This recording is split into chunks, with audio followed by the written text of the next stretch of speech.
আজকে তোমাদের সঙ্গে একটা ভয়ানক এক্সপেরিয়েন্স শেয়ার করব, যেটা জীবনে আমার সাথে প্রথমবার ঘটেছে। কি বলবো, মানে সেই সময়টার কথা ভাবলে আমার এখনও যেন বুকের মধ্যে কেমন ধুকবুক ধুকবুক করছে।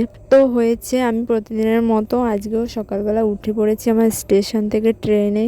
আর ট্রেনে মোটামুটি মানে ভিড় তো বলতে অসম্ভব ভিড়, কারণ আমাদের দিক থেকে ট্রেনটা ক্যান্সেল করে দিয়েছিল, তাই অসম্ভব ভিড় হয়েছিল।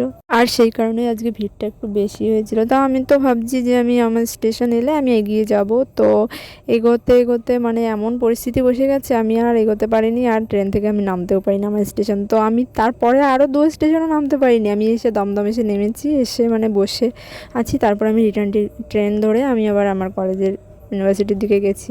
বলতে এরকম আমার ফার্স্ট টাইম আমি এরকম আমার পরিস্থিতিতে পড়েছি। আমি ট্রেনে অনেক চলাচল করি, কিন্তু এরকম অবস্থা আমার আসেনি, তাই একটু ভয়টা একটু লাগছিল, মানে একটু না অনেকটাই লাগছিল। আমি ওদেরকে এসেও বললাম যে এরকম এরকম ব্যাপার, সবাই তো শুনে হয়ে গেছে যে কী হয়েছে না কি।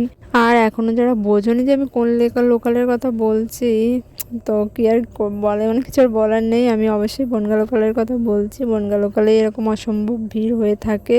আর তোমাদেরও কারো যদি এরকম ভয়ানক এক্সপিরিয়েন্স বা এমন কোনো মোমেন্ট থাকে, অবশ্যই কমেন্টের মাধ্যমে শেয়ার করতে পারো। আর হ্যাঁ, আমার ভিডিও কেমন লাগছে কমেন্ট করে সেটা জানাতে কিন্তু ভুলো না। অনেক দিন তো হলো তোমাদের সঙ্গে কথা হয় না, ভাবছি একদিন লাইভে এসে অনেকক্ষণ গল্প করব। আর চ্যানেলটাকেও সাবস্ক্রাইব করতে একদম ভুলো না। আমার টুকিটাকি ব্লগ, সুন্দর সুন্দর মোমেন্টগুলো আমি তোমাদের সঙ্গে ব্লগের মাধ্যমে শেয়ার করার চেষ্টা করছি। আর তোমরাও কেমন ভিডিও দেখতে চাও সেটাও আমাকে জানিয়ে দিও, তাহলে সুবিধাই হয়ে যায়। তো আজকের পুরো দিনটাই যেন আমার কেমন ভয়ে ভয়ে কাটলো। আরও তো একটা ইনসিডেন্ট তোমাদের শেয়ার করতে ভুলে গেছি, যেটা নয় নেক্সট কোনো একটা ভিডিওতে জানাবো। ওরে বাবার, সেসব বলতে গেলে মানে শেষ হবে না, এত বড় হয়ে যাবে বলতে গেলে। আর সত্যি বলতে আমার কলেজের আসার আজকে মন ছিল না, আর আমার যেটা মন না চায় সেটা যদি আমি করি, আমার সাথে এরকম কিছু না কিছু হবেই পাক্কা।